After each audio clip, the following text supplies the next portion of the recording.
اللہ کہتے ہیں اس میں اچھے بن کے دکھا دو تو اللہ مان لے گا کہ آپ کیا ہو، اللہ کی عبادت کرنے والے، اللہ کی غلامی کرنے والے۔ بس جلدی سے بات کو آپ لوگ جتنے چاہیں پھر بعد میں سوالات پوچھ لیں، بیان کو میں جلدی سے سمیٹ کے ختم کرتا ہوں۔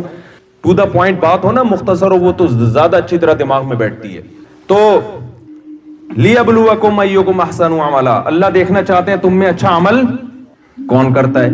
اب اچھے عمل میں سچ بولنا اچھا عمل ہے، جھوٹ بولنا اچھا عمل نہیں ہے۔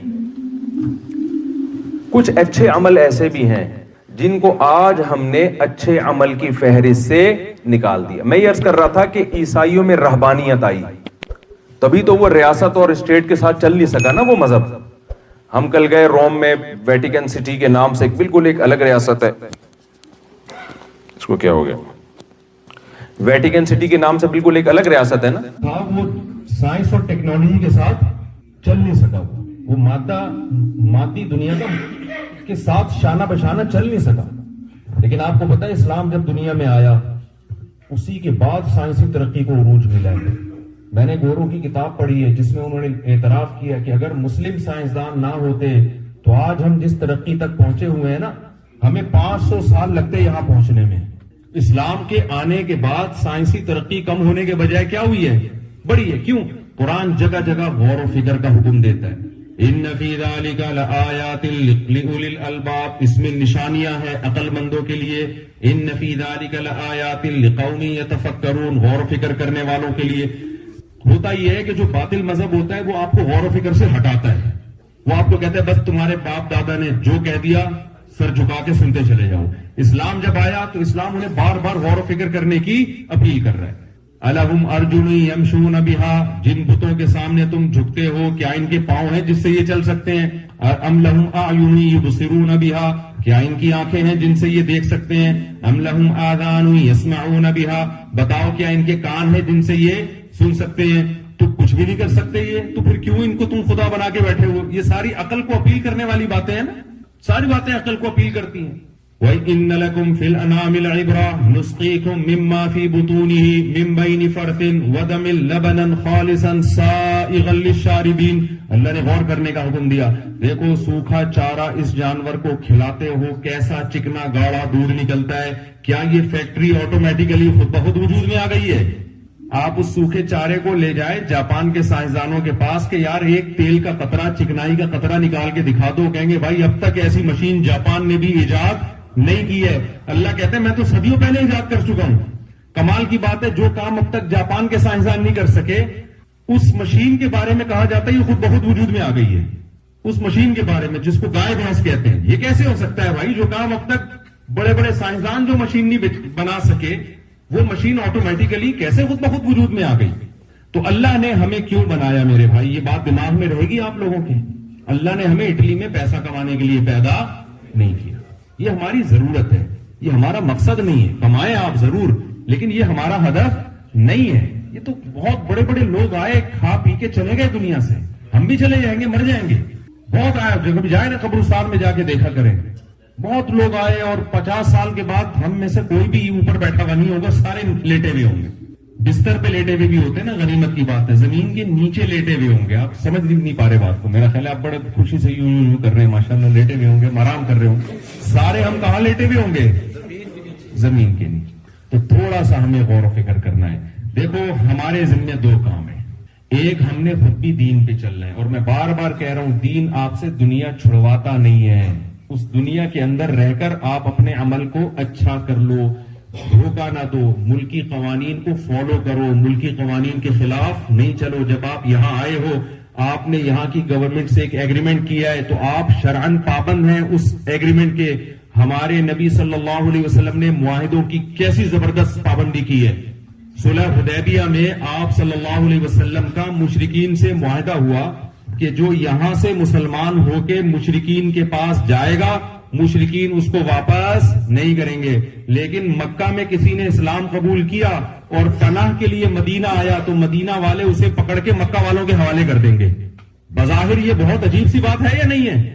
لیکن ہمارے نبی نے یہ ایگریمنٹ زبانی کیا، ابھی اس پہ سگنیچر نہیں، زبانی ایگریمنٹ ہو چکا تھا، اتنے میں حضرت ابو جندل رضی اللہ تعالیٰ عنہ اسلام قبول کر کے آئے اور حدیبیہ کے موقع پہ نبی سے آ کے ملے. ان پہ بڑا ظلم ہو رہا تھا مشرکین کی طرف سے. یہ بات خوب سمجھنے کی ہے.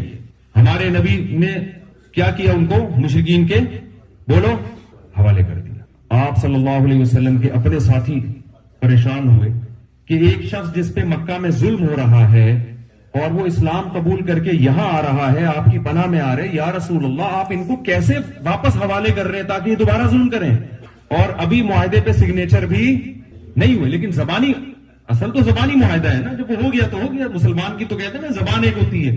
لیکن کیا بہترین مثال محمد صلی اللہ علیہ وسلم نے قائم کی ہے کہ معاہدے کو پورا کرنا ہے، چاہے ہمارے فیور میں ہو چاہے ہمارے اگینسٹ ہو. اپنے ایمان والے ساتھی کو اس وقت کتنا مشکل کام تھا ایمان قبول کرنا، آپ نے پکڑ کے مشرکین کے حوالے کر کے ایک مثال قائم کر دی. آپ صلی اللہ علیہ وسلم نے فرمایا لِكُلِّ غَادِرٍ لِوَاءٌ يَوْمَ الْقِيَامَةِ، جو بھی معاہدے کو توڑنے والے لوگ ہیں قیامت کے دن ان کے ہاتھ میں ایک جھنڈا ہوگا. ساری دنیا کو پتا چلے گا یہ شخص غدار ہے، یہ معاہدوں کو توڑنے والا. آج دنیا میں جہاں بھی جاؤ بھائی، ہمارے انڈین اور پاکستانی اور بنگلہ دیشی لوگوں کے بارے میں ایک ہی بات ہے زبان پہ، یار دو نمبر ہی بہت ہے. آپ لوگ کے علاوہ کی بات کر رہا ہوں میں، یار دو نمبر ہی بہت ہے، جھوٹ بہت ہے، جعلی حملے کروا کے آئے ہوئے ہیں، جھوٹ بہت ہے، سلپ ہو جاتے ہیں. ویزا 2 مہینے کا تھا، 3 مہینے کا، 6 ہمارے شیخ حضرت مفتی رشید احمد صاحب رحمہ اللہ تعالی سعودی عرب گئے، 15 دن کا ویزا تھا ان کا. وہاں جو میزبان تھے انہوں نے کہا حضرت میں، جب 14 دن ہو گئے نا تو انہوں نے کہا حضرت میں آپ کا ویزا بڑھوا دیتا ہوں 8-10 دن کے لیے. حضرت نے فرمایا 15 دن میں جتنے گھنٹے بنتے ہیں نا، ان گھنٹوں کے مکمل ہونے سے پہلے اگر ویزا بڑھوا دیا تو ٹھیک ہے، ورنہ 1 سیکنڈ بھی میں غیر قانونی طور پر یہاں نہیں رہوں گا. میں سمجھا پا رہا ہوں اپنی بات؟ 1 سیکنڈ نہیں گزاروں گا. مکہ کی سرزمین کی بات ہو رہی ہے، مکہ میں. کیوں؟ معاہدہ آپ کا جب ہوا ہے کہ 15 دن، تو اس کا مطلب کیا ہے 15 دن. اور ہم کتنے بہانے کر لیتے ہیں، کیا ہے ابے ان کے باپ کی زمین ہے، کیا ان کے باپ کا ملک ہے، ایسے بول رہے ہوتے ہیں نا، ابے ان کے بابا ہے ہمارے، ان کے باپ کا ملک ہے کیا، ابے ہر زمین ہماری. ہم بچپن میں جا رہے ہوتے تھے نا تو اسکول سے جب نکلتے تھے تو جیسے ہمیں جیب خرچی مل گئی 5 روپے 10 روپے ہمارے نیچے گر جاتے تھے، تو ساتھ والا لڑکا جو کلاس فیلو ہے نا وہ اٹھا کے جیب میں ڈالتا تھا. ہم کہتے یار یہ 5 روپے میرے کہہ رہے، مجھے تو اللہ کی زمین سے ملا ہے بھائی. تو سنا ہوگا آپ لوگوں نے بھی بچپن میں دیکھا ہوگا نا، وہ کہتا تھا بھائی ہمیں یہ کہاں سے ملا ہے، ہمیں تو بھائی اللہ کی زمین سے ملا. اب لڑ لو اس سے، ظاہر ہے ہر زمین اللہ کی. تو یہی ہے وہی ہے کہ ان کے باپ کا ملک ہے. بھائی آپ معاہدوں کے پابند ہو. دیکھو ایک بات بیان کر کے بس میں بیان ختم کرتا ہوں. رسول اللہ صلی اللہ علیہ وسلم نے جب نبوت کا دعویٰ کیا، آپ صلی اللہ علیہ وسلم عبادت گزار تھے. غار حرا میں کئی سال آپ نے عبادت کی ہے، لیکن جب آپ نے 40 سال کے بعد نبی ہونے کا دعویٰ کیا تو آپ نے اپنے بارے میں یہ نہیں کہا کہ لوگوں تم جانتے ہو میں غار حرا میں کتنی عبادت کرتا ہوں، اللہ کو یاد کرتا ہوں، تم جانتے ہو. آپ نے اپنی عبادت کا ریفرنس نہیں دی. آپ نے کیا فرمایا؟ میں نے کبھی زندگی میں جھوٹ نہیں بولا اور امانت میں کبھی خیانت نہیں کی. میں صادق بھی ہوں اور امین بھی. 40 سال میں تم نے کبھی میری زبان سے جھوٹ کا لفظ نہیں سنا اور امانت میں خیانت. کیا مطلب؟ آپ جب تک کیریکٹر میں 1 نمبر نہیں ہوتے، آپ اس وقت تک کسی غیر مسلم کو دعوت دینے کے اہل نہیں ہوتے. وہ آپ کی نماز اور عبادت دیکھ کے نہیں آئے گا آپ کی طرف، وہ آپ کے معاملات دیکھ کے آئے گا آپ کی طرف. تہجد میں تو 1 گھنٹہ رو رہا ہوتا ہے، صبح اٹھ کے پھر 2 نمبریاں کر رہا ہوتا ہے. تو وہ بھی ضروری ہے، عبادت، تہجد، نماز، ذکر، وہ بھی ضروری. اللہ کو یاد کرنا تو بہت ضروری ہے. اس کے بغیر تو انسان کے دل میں اللہ کی محبت پیدا نہیں ہوتی، اس کو موٹیویشن ہی نہیں ملتی. وہ تو بہت ضروری ہے. لیکن آپ کو اپنا یہاں جو معاملہ ہے نا اللہ سے وہ سیدھا رکھنا پڑے گا. تو میں یہ عرض کر رہا تھا کہ دیکھو یہاں جو لوگ غیر قانونی کام کرتے ہیں، جھوٹ بولتے ہیں، ان کو گورنمنٹ کی طرف سے سزا ملے گی. لیکن قرآن ہمیں کیا کہتا ہے؟ دیکھو قرآن میں 2 نمبری کی سزا بہت سخت بیان کی گئی ہے. اس پر ایک اشکال ہوتا ہے کہ اللہ 2 نمبری اتنی بڑی نہیں ہے جتنی بڑی تو سزا دے رہا ہے. مثال کے طور پر قرآن کیا کہتا ہے؟ وَيْلٌ لِّلْمُطَفِّفِينَ الَّذِينَ إِذَا اكْتَالُوا عَلَى النَّاسِ يَسْتَوْفُونَ. تباہ ہو جائیں وہ لوگ جو اپنا حق لیتے ہیں تو پورا لیتے ہیں، جب حق دینے کی باری آتی ہے تو اس میں ڈنڈی مارتے ہیں. اللہ نے ان کے لیے جہنم کی آگ کی خوشخبریاں سنائی ہیں. أَلَا يَظُنُّ أُولَٰئِكَ أَنَّهُم مَّبْعُوثُونَ. ان کو پتہ نہیں ہے کل انہوں نے اللہ کے سامنے کھڑے ہونا ہے. تو آگے بڑی سخت وعیدیں.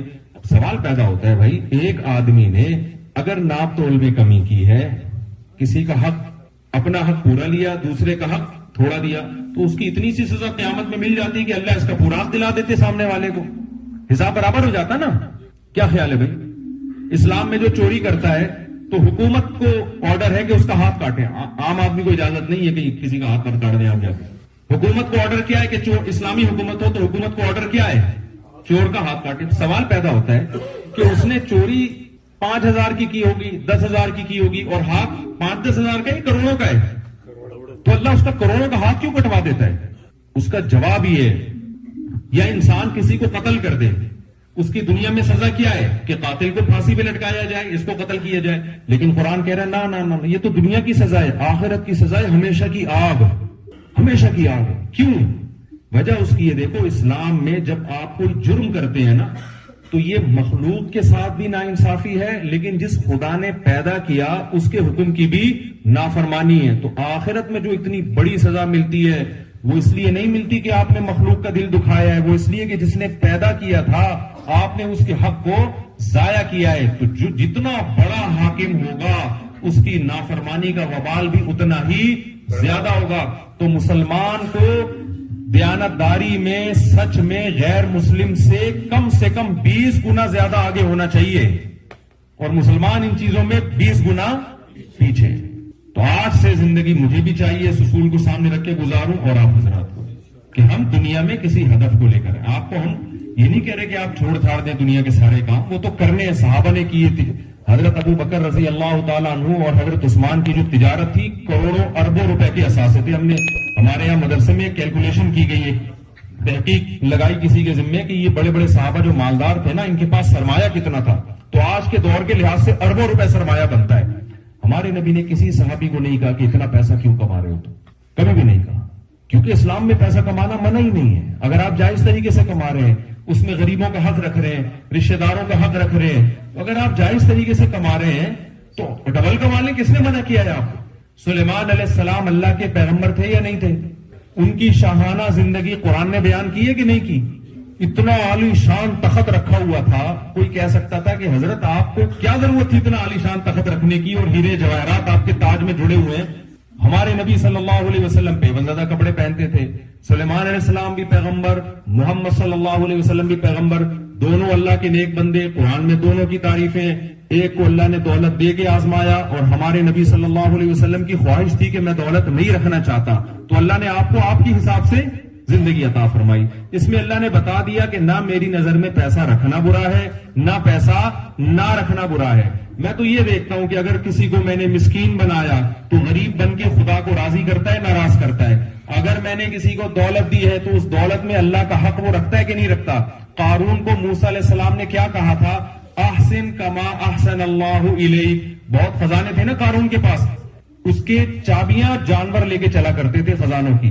موسیٰ علیہ السلام نے قارون کو یہ نہیں کہا تو اتنا پیسہ کیوں کما رہا ہے, جب 2 وقت کی روٹی میں تیرا گزارا ہو سکتا ہے تو کمبخت تو اتنے اونٹوں کی چابیاں لے کے کیوں چلتا ہے. یہ نہیں کہا موسیٰ علیہ السلام نے.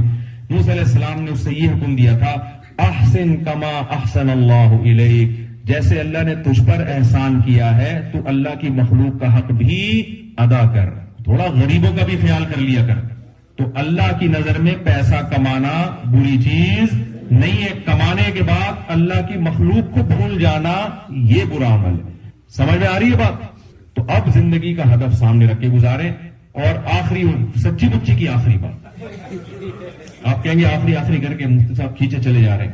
دیکھو, جب اچھا عمل جو ہے نا اللہ کی محبت کے بغیر نہیں کر سکتا. دیکھو, انسان کوئی اچھا کام کرتا ہے یا تو اسے کوئی گورنمنٹ کی طرف سے انعام ملتا ہے, یا ماں باپ کی طرف سے, یا کوئی بھی اس کو موٹیویٹ کرنے والا ہو, کہیں سے انعام مل رہا ہو. یہ جو کھلاڑی کھیلتے ہیں اور جیتنے کی کوشش کرتے ہیں, اگر کوئی ان کا میچ ہی نہ دیکھے, کہیں خبر بھی نہ آئے, نہ ان کو کوئی انعام ملے, تو یہ محنت کریں گے جیتنے کے لیے؟ بھائی ان کو پتا ہے لاکھوں تماشائی ہوں گے کہ ہمارے چوکے چھکے دیکھیں گے, جیتیں گے تو عزت ملے گی, ہاریں گے تو ذلت ہوگی. تو یہاں سے موٹیویشن مل رہی ہوتی ہے نا. لیکن اللہ کو راضی کرنے کے لیے جو اچھا کام کی موٹیویشن ملتی ہے, جب تک اللہ کی محبت پیدا نہیں ہو انسان کو یہ ترغیب نہیں ملتی. کسی کی محبت میں انسان یا تو کام کرتا ہے یا کسی کے خوف سے کام کرتا ہے. تو اللہ کی محبت پیدا کرنے کے لیے بار بار اللہ کا ذکر کرنا، نماز قائم کرنا بہت ضروری ہے. اگر آپ نماز قائم نہیں کرو گے تو آپ کے دل میں اللہ کی محبت نہیں پیدا ہو سکتی. تو اس کے لیے اللہ نے ہم پر کتنی نمازیں فرض کی ہیں؟ 5 نمازیں. یہ اسلام کا رکن ہے، ریڑھ کی ہڈی ہے. جیسے ریڑھ کی ہڈی کے بغیر کبھی کوئی آدمی آپ نے دیکھا کہ لکڑی لگا کے گھوم رہا ہو بھائی، اسٹینڈ سے اپنے آپ کو فٹ کیا ہو؟ کبھی دیکھا آپ نے؟ تو نماز کے بغیر اللہ ہمارے اسلام کو ماننے کے لیے تیار نہیں ہے. من ترک الصلاۃ متعمدا فقد کفر، صحیح حدیث ہے. جس نے جان کر نماز چھوڑ دی اس نے تحقیق کفر کیا. قد کا مطلب ہوتا ہے یقیناً کفر کیا اس نے. وہ اس قابل نہیں ہے کہ اپنے آپ کو مومن کہے. تو بھائی دیار کفر میں تو زیادہ ذمہ داری ہے نا کہ مسجدوں کو آباد کرو. کیا خیال ہے؟ اب مسجد، وہ علامہ اقبال نے کہا تھا نا، مسجد تو بنا دی دم بھر میں ایمان کی حرارت والوں نے، من اپنا پرانا پاپی تھا برسوں میں نمازی بن نہ سکا. مسجد تو 2 منٹ میں بن جاتی ہے، آباد نہیں ہوتی. تو جو لوگ اللہ کے گھر کو آباد کرتے ہیں، دیکھو موسیٰ علیہ السلام کے دور میں جتنی توجہ اللہ کی حضرت موسیٰ کی طرف تھی فرعون کی طرف نہیں تھی. جو توجہ اللہ کی بنی اسرائیل کی طرف تھی وہ قبطی قوم کی طرف بولو نہیں تھی. اللہ نے بنی اسرائیل کی بدعمالیاں تھی جس کی وجہ سے غلام بن گئے. اللہ نے ان کو اوپر لانے کے لیے موسیٰ علیہ السلام کو بھیجا، پھر آزمائشیں آئیں، ان کو معجزے دکھائے. تو اللہ بنی اسرائیل کو اتنا پروٹوکول کیوں دے رہا ہے؟ کلمہ پڑھتے تھے، اللہ کو مانتے تھے، اللہ کی کتابوں کو مانتے تھے. اللہ کا ہم پر بہت بڑا احسان ہے کہ ہم جہاں بھی رہیں لیکن اللہ کو بھی مانتے ہیں، اللہ کے پیغمبروں کو بھی مانتے ہیں، اللہ کی کتابوں کو بھی مانتے ہیں. اللہ کی قسم جتنی اللہ کی نظر میں ہماری اہمیت ہے اتنی مخلوق میں کسی اور کی اہمیت نہیں ہے. اگر ہم اپنی اہمیت ہی نہیں جانیں گے، ہم اپنے آپ کو ویلیو نہیں دیں گے، تو اس کا مطلب جو نعمت اللہ نے ہمیں دی ہے ہماری نظر میں اس کی قدر نہیں ہے. تو اللہ کیسے قدر کرے گا پھر اس کی؟ تو اپنے ایمان پہ فخر کرو، اپنے ایمان کو بچانے کی کوشش کرو. جب تک آپ کا مسجد سے تعلق نہیں ہوگا آپ اپنے ایمان کو نہیں بچا سکتے. دیکھو جب آپ دیار غیر میں رہتے ہو، غیر مسلم کنٹری میں رہتے ہو، تو آپ کو صبح و شام اپنے جیسے لوگوں سے ملنا ضروری ہے تاکہ آپ کو یہ احساس رہے کہ ہم کیا ہیں، مسلم ہیں. آپ کو یہ احساس رہے. آسٹریلیا میں ہمارے جاننے والے، ان کو بڑا اچھا خاندان، تو ان کے پڑوس میں یہودی رہتے ہیں. انہوں نے مجھے خود بتایا کہ یہودی کہنے لگا یار آپ لوگ کی گیدرنگ بڑی اچھی ہے، خاندان آپ لوگ کا بڑا اچھا ہے. ہم لوگ تو، ہمارے یہاں تو اب نسل ہی ختم ہوتی جا رہی ہے، ہمارے یہاں تو وہ فیملی سسٹم ہی نہیں ہے. تو یہ نعمت اللہ نے ہمیں دی ہے تو ہمیں اس کو برقرار رکھنے کی کوشش کرنا ضروری ہے. تو اب یا تو آپ کسی نائٹ کلب میں جا کے مل لیا کریں آپس میں، کیا خیال ہے، یا پھر مسجد میں مل لیں. تو کیا کون سی جگہ بہتر ہے؟ وہاں ملتے ہوئے اچھے لگیں گے، وہاں تو پکڑے جائیں گے. کیا خیال ہے بھائی؟ آیا کہا تھا نکلا تھا ادھر کو. محبتیں جو پیدا ہوتی ہیں میرے بھائی وہ نائٹ کلبوں میں نہیں ہوتی، وہاں وہ خواہشات کے پورے کرنے کی جگہ ہے. محبتیں کہاں پیدا ہوتی ہیں؟ مسجدوں میں پیدا ہوتی ہیں. تو مسجد سے جڑے. جماعت کی نماز اللہ نے کتنی پیارا عمل رکھا ہے کہ سارے کھڑے ہوتے ہیں ہاتھ باندھ کے اللہ کے سامنے قبلہ رخ ہو کے. صبح صبح کتنا اچھا لگتا ہے اللہ کا کلام سنا جائے، رکوع سجدہ وَتَقَلُّبَكَ فِي السَّاجِدِينَ. قرآن کہتا ہے نبی جب آپ سجدہ کرنے والوں کے ساتھ سجدہ کر رہے ہوتے ہو اللہ آپ کے اس عمل کو دیکھ رہا ہوتا ہے. تو یہ عمل اللہ کو بڑا پسند ہے. تو ان جگہوں میں میرے بھائی دین کو ہم نے زندہ رکھنا ہے اپنے عمل سے. عمل کا کیا مطلب؟ کردار 1 نمبر ہونا چاہیے، کوئی کام خلاف قانون نہیں ہو. یہاں کی گورنمنٹ کہے کہ مسلمان جتنے قانون کے پابند ہوتے ہیں اتنے غیر مسلم نہیں ہوتے. جب آپ کو پوچھیں کہ بھائی تو اتنے اچھے طریقے سے اٹلی میں کیوں رہ رہا ہے، کوئی آج تک تو نے کام خلاف قانون نہیں کیا، تو آپ بولیں کہ ہمارے مذہب کا حکم ہے، ہمارے دین کا حکم ہے، ہمارے قرآن کا حکم ہے. سمجھ میں آ رہی ہے کہ نہیں آ رہی ہے؟ اور دوسرا اللہ کا حق پورا کرنا ہے. وہ کہاں پورا ہوگا؟ مسجدوں میں آ کے. تو مسجد سے تعلق قائم کریں گے کہ نہیں کریں گے؟ آپ کے ہاں امریکہ سے جماعت آئی ہوئی ہے، یہاں بیٹھے ہوئے ماشاءاللہ، تو تھوڑا سا بیٹھ جائیں ان کے پاس، ہیلو ہائی کر لیں، بھائی کیسے آنا ہوا، کس سلسلے میں. ایک آدمی کی شادی ہوئی ہے نا، تو دلہن کے پاس گیا تو سمجھ میں نہیں آ رہا تھا بات کا آغاز میں کیسے کروں. ظاہر ہے پہلے زمانے میں پہلی دفعہ شادی ہوتی تھی، کبھی دیکھا بھی نہیں ہوتا تھا، تو سمجھ میں نہیں آ رہا کہ میں بات کا آغاز کیسے کروں. کافی دیر سوچنے کے بعد کہتا ہے میری کل آپ سے نکاح ہوا تھا، اس سلسلے میں حاضر ہوا. کل میری آپ سے شادی ہوئی تھی، میں اس سلسلے میں. تو تبلیغ والوں سے کہیں کہ بھائی ہمیں پتا چلا ہے کہ آپ امریکہ سے آئے ہیں، ہم اس سلسلے میں بولو بھائی تھوڑا سا جڑ جایا کریں. یہاں مولانا صاحب ہیں، مولانا ابو ذر صاحب ہیں، دعوت کے کام میں جڑے ہوئے. تبلیغ کا کام اللہ نے پوری دنیا میں پھیلا دیا, اور اللہ کا کتنا بڑا فضل ہے کہ پوری دنیا میں قابل قبول ہے. ابھی تو سعودی عرب میں بھی سنا اجازت دیتی ہے. کیوں؟ کوئی ایسی الٹی سیدھی بات نہیں کر رہے ہوتے, کوئی وائلنسی نہیں پھیلا رہے ہوتے, کوئی اس طرح کی کوئی اختلافی کوئی فرقواریت کی بات نہیں. سیدھا سیدھا اللہ سے ہونے کا یقین, غیر اللہ سے کچھ نہ ہونے کا یقین, اپنے ہدف کو سامنے, آپ کو آپ کی منزل بتا دیں گے. تو جب تک میرے بھائی یہاں رہ کر کسی نیٹ ورک میں نہیں جڑو گے, تو حدیث میں کیا آتا ہے کہ جو بکری جو ریوڑ سے الگ ہوتی ہے, بھیڑیا اسی پہ حملہ کرتا ہے. تو جب آپ اپنی گیدرنگ سے ہٹ جاؤ گے نا یہاں پہ, تو پھر میرے بھائی شیطان نما جو بھیڑیا ہے وہ آپ پہ حملہ کرے گا. ہو سکتا ہے آپ عیش والی زندگی گزار لو, لیکن رنگ للیوں پہ زمانے کی نہ جانا اے دل, یہ خزاں ہے جو بانداز بہار آئی ہے. تھوڑے دن کے بعد بڑھاپا بھی آنے والا ہے. یہ جوانی کی مستیاں بہت جلد مارکیٹ سے شارٹ ہونے والی ہیں. تھوڑا سا وہ ایک ایپلیکیشن آتی ہے, تصویر کھینچو, آتی ہے نا ایپلیکیشن, تصویر کھینچ کے اس میں دیکھو کہ میں بڑھاپے میں کیسا لگوں گا. آپ کو خود اپنے اوپر ترس آئے گا, آپ کا دل چاہے گا ان سے دم کرواؤں اپنے اوپر. اور کسی نے کہا ہے کہ بڑھاپے میں اور جوانی میں کیا فرق ہے. جوانی میں آپ کے پاس حسینوں کے نمبر ہوں گے, بڑھاپے میں حکیموں کے نمبر ہوں گے. تو یہ بہت جلد آنے والا ہے. نبی صلی اللہ علیہ وسلم نے فرمایا 7 آدمی قیامت میں اللہ کے عرش میں ہوں گے. شاب نشأ فی عبادت اللہ عز وجل, وہ جوان آدمی جس نے جوانی میں برائیوں سے بچاؤ. تو آپ یہاں اٹلی میں رہ کر آپ برائیوں سے بچو. آپ ان غیر مسلموں کے لیے پیغام بنو گے یار, مثال بنو یار. یہ اپنی بیویوں سے وفا کرتے ہیں, یہ اپنے بچوں سے وفا کرتے ہیں, یہ جس ملک میں رہتے ہیں اس ملک سے وفا کرتے ہیں, یہ لوگوں سے وفا کرتے ہیں. یہ آپ ایک میسج بنو گے لوگوں کے سامنے. اور اگر اخپل طریقے سے زندگی گزارتے رہے, بس میرا آفس, میرا دفتر, کسی طرح یار 2 نمبری کروں, ادھر سے پیسہ بچا لوں, ادھر سے بچا لوں. ہمارے یہاں تو ٹریول ایجنٹ اتنا پیسہ کھا کے نا لوگوں کو جھوٹ موٹ کے, وہ میں اکثر لطیفہ سناتا ہوں, آپ لوگوں نے شاید نہیں سنا ہو. ٹریول ایجنٹ بھی بھیجتے ہیں نا دوسرے ملکوں میں غیر قانونی. تو وہ ہمارے یہاں جو ہے نا, پہلے دبئی جانے کا بڑا ٹرینڈ تھا, مسقط, دبئی, قطر. تو وہ کیا کرتے تھے, کراچی کے سمندر پہ ٹریول ایجنٹ پیسے لے گئے نا, کشتی میں بٹھا کے گھما پھرا کے لا کے گوادر پہ اتار دیتا تھا. اب ایسا ہی ہوتا تھا نا کہ سمندر میں جانے کے بعد کیا پتا چلتا ہے کون کدھر جا رہا ہے. تو ایسے کسی ٹریول ایجنٹ نے پیسے لیے تھے, چل بھائی تجھے میں مسقط پہنچاتا ہوں. وہاں گھما پھرا کے سمندر میں بیچ میں لا کے گوادر پہ اتار کے ریگستان میں بولا بھائی خود تلاش کرا گیا. اب وہ بیچارہ پریشان نہ کہ یار مسقط کدھر ہے. تو اسے ریگستان میں ایک بندہ ملا, کہنے لگا یار مسقط کا پتہ بتا دو. کہ کہتا ہے پتہ نہیں, میں تو خود قطر میں گھوم رہا ہوں.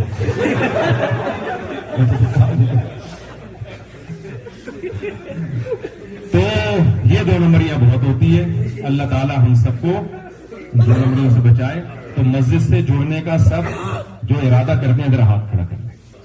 اللہ مجھے بھی توفیق دے, آپ حضرات کو بھی. اگر میرے بیان کا صرف اتنا آپ نے عمل کر لیا نا کہ مسجد سے جڑنا سیکھ لیے, تو بس میں سمجھتا ہوں کہ یہاں جو اس بیان کا مقصد ہے وہ انشاءاللہ حاصل ہو جائے. باقی چیزیں جب جڑتے رہیں گے تو خود بخود سمجھ میں آنا شروع ہو جائیں گے. اللہ تعالی ہمیں سمجھنے کی, عمل کی توفیق عطا فرمائے.